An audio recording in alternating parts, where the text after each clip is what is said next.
The 2025 NFL schedule features 272 games across 18 weeks. The AFC East schedule has a relatively easy strength of schedule, ranking these teams and these slates as some of the easier in the league. Now, based on the opponent's 2024 win percentage, the Bills are tied for 23rd on strength of schedule. Dolphins tied for 21st. The Ravens have it a little bit tougher at 9. The Patriots, they are sitting pretty going into this season.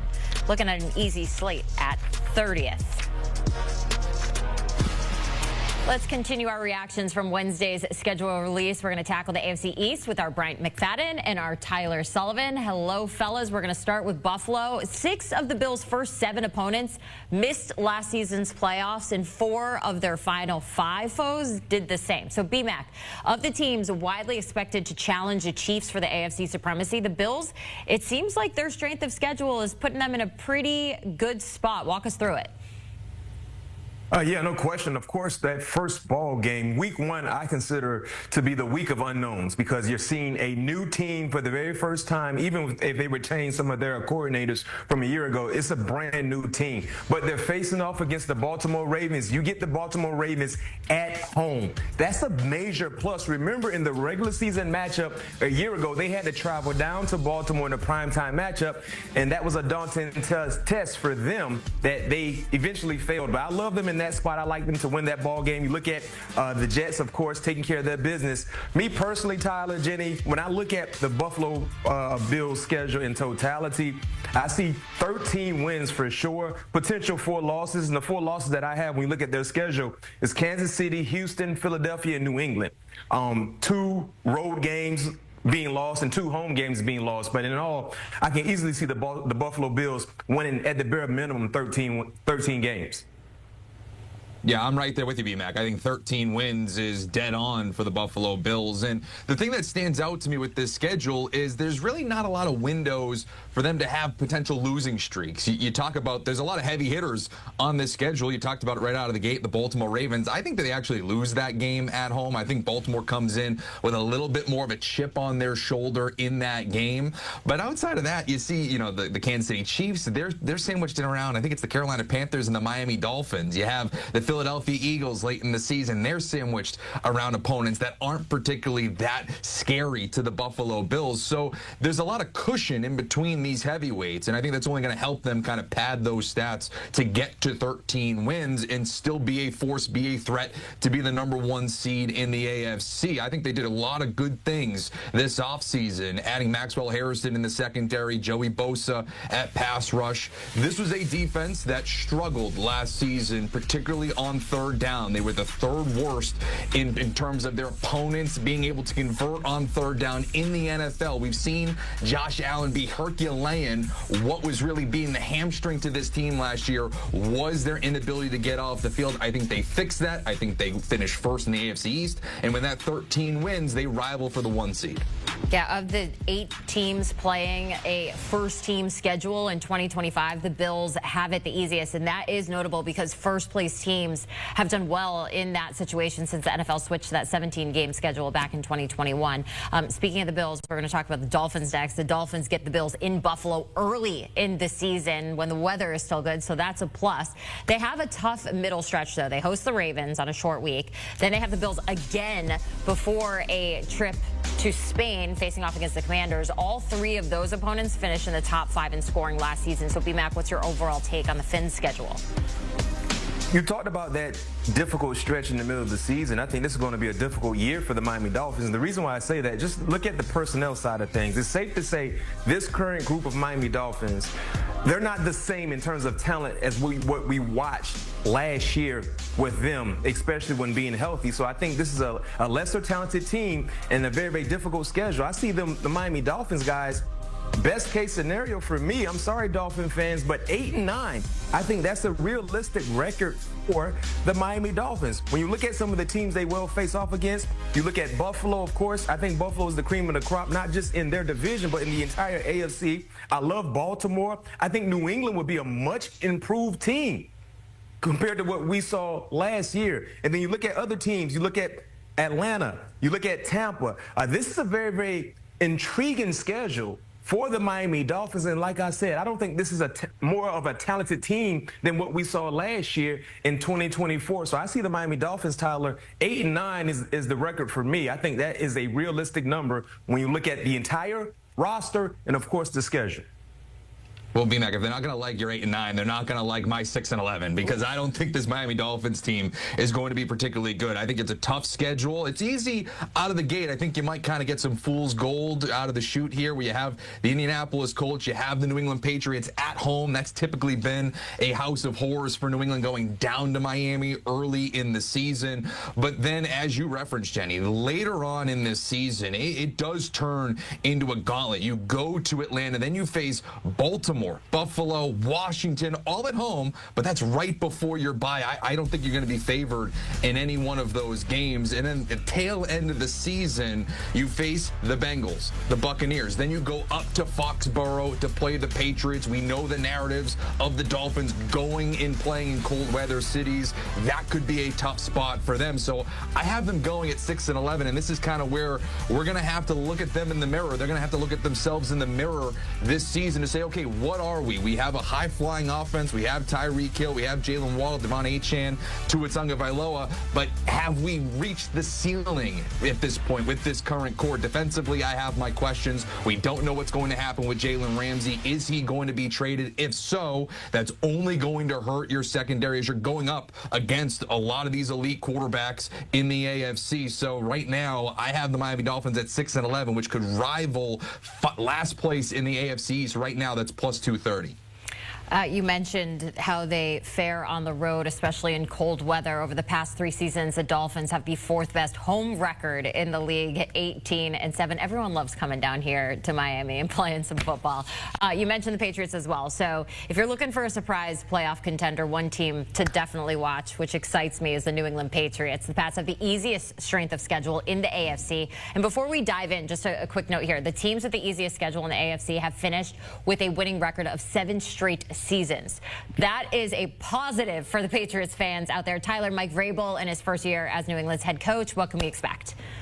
Yeah, and I'll do you one better in terms of fun little knick-knack stats here for the New England Patriots. Last year, they were favored in absolutely 0 games. They were not favored in a single game. This year, they're favored in 11 games as it's currently standing, and that is quite the night and day, and that's really a testament to the overhaul that this team put together. You mentioned Mike Vrabel, now the head coach, really gives them a high floor, in my opinion. And then, of course, they go into free agency, big spenders, Milton Williams, Robert Spillane, Stephon Diggs. You go down the list, they're going to be a lot better offensively, and we already know that they had pieces defensively. Christian Gonzalez, to name one, in the secondary. They're only going to be better there. I think this is an 11-6 team, and a lot of it has to do with, yes, Drake May coming into year 2, Mike Vrabel, the roster's better, but also this schedule is really easy. I'm looking at week 6 on. I mean, at New Orleans, at Tennessee, the Browns, the Falcons at home.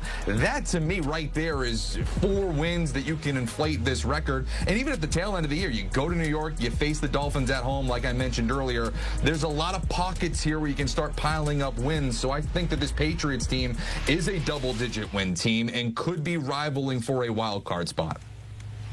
Yo, Tyler, I'm right there with you. I had the Patriots winning 11 games. To everything that you added, I'm right there with you. But what about this element in terms of the personnel, which is 10 times better than what we saw a year ago? They had the 2nd best coach in the division. Mike Vrabel, right behind Sean McDermott. I believe when you look at his entire coaching resume, he's the 2nd best coach in the AFC East. That means a lot because we've seen Mike Vrabel do more with less throughout his time there in Tennessee. It's safe to say this might be one of the more talented rosters he's ever coached as a head coach. When you look at what they did via free agency and when you look at the additions they made through the draft. And to your point, this is a great opportunity for 2nd-year quarterback in Drake May and how they start their season. You're at home against the Raiders. The Raiders, of course, that's a changing of the guard as well when you look at coaching and personnel, but that's a winnable game. The same can be said for week 2 against the Miami Dolphins. And you talked about some of the other games, Carolina, Cleveland. I mean, they have some winnable matchups, and they're going into some of those matchups with the more talented team. that should actually help their efforts in being able to win those ball games. And that's why I have them winning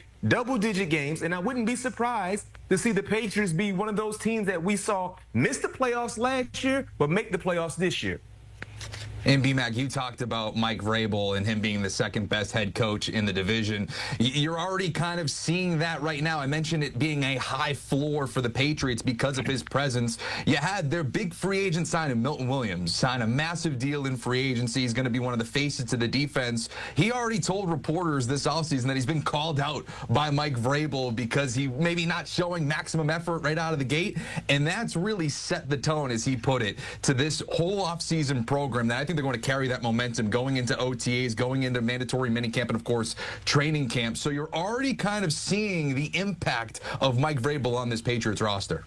Since we're all into fun facts here, New England is just one of 3 teams, along with Baltimore and Tennessee, scheduled for 3 straight road games. We're going to cap that one off right there and talk about the Jets next. There's so many changes around the Jets this offseason. We got a new coach, a new GM, a new quarterback, a new punter. Had to throw that in as well. The league spent the past 2 seasons really jamming the Jets in our faces, much in part to Aaron Rodgers, and we all saw how that worked out. So this season, very different. They only have 2 primetime games, a game in London, and then the rest is 1 p.m. on Sunday. So BMAC, Aaron Glenn has said that he wants to move in silence. The schedule makers kind of gave him an opportunity to do so, right? Yeah, in terms of primetime games, you better believe it. They're moving in silence, and I think that's a great way to have your season get going as a rookie head coach. But the issue for me, guys, when you look at the Jets and how they started the season, Pittsburgh, Buffalo, Tampa, Miami, Dallas, Denver, right? Best case scenario, you may see 2 winnable games for the Jets. That's a difficult way to start the schedule. So me personally, when you look at this regime under Aaron Glenn, Tyler, I do believe we will see competitive football because he is that type of coach. But I see best case scenario 8 wins, 9 losses for the Jets. And a lot of that has to do with getting off to a potential rocky start. When you look at Pittsburgh, Buffalo, Tampa, those were 3 playoff teams from a year ago. Then you factor in some of the additions the Dallas Cowboys made, not to mention how good the Denver Broncos were in year 1 with Bo Nix.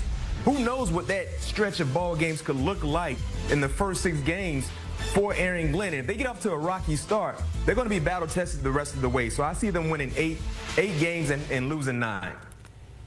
Yeah, I totally agree with you. I think this is going to be a tough season for New York, and it's really just because it feels like this is just a team in transition, first and foremost. Again, new head coach, new quarterback in Justin Fields. We'll see what he's able to bring. Of course, going from Chicago to Pittsburgh, inconsistency as a passer, of course, flashed as a rusher. We'll see what he can do. Maybe he's the latest, late quarterback bloomer in the NFL, and he makes us all look bad. But right now, I think this is a 6-11 football team, and I'm saying that where I'm giving them a win in week 1 because right now it's Mason Rudolph as the Pittsburgh Steelers quarterback, not Aaron Rodgers. If that changes, that's probably a loss. And I also gave them a win in week 18 against the Buffalo Bills because I'm assuming they're going to rest those starters. So I'm kind of hollow 6 wins here. It's really maybe a 4-win team here for New York. And as you said, BMAC, it's really tough to begin this season. You're talking about Buffalo, the Buccaneers, the Dolphins in Miami, the Broncos. Go down the list. They're probably not going to be favored in any of those games. So right now, it's interesting to see this young roster. Again, I like a lot of these pieces. That's what's interesting. I like Garrett Wilson. I like Sauce Gardner. I like Will McDonald. I like Breece Hall. I like even Justin Fields to a degree, especially at the price that they got him. But I don't know how it's all going to come together. And right now, with a first-year head coach and unknown at quarterback, it's tough to really say that this is going to be like New England, for example, an 11-win team, a double-digit win team, despite that talent. Right now, I have them at 6-11. So you mentioned that tough stretch to start, and then you look at, they do face 5 consecutive squads that missed the postseason in weeks 13 through 17. So there's ebbs and flows to the schedule for all these teams. Bryant McFadden, Tyler Sullivan breaking down the AFC East schedules. Of course, we'll have all the action all season long right here on CBS Sports HQ. And at CBS, we love the AFC. Thanks for watching. If you enjoyed this content, don't forget to like and subscribe for more. But stay tuned. Coming up next, I'll be adding even more value by showing you exactly how to get started with your knitting journey.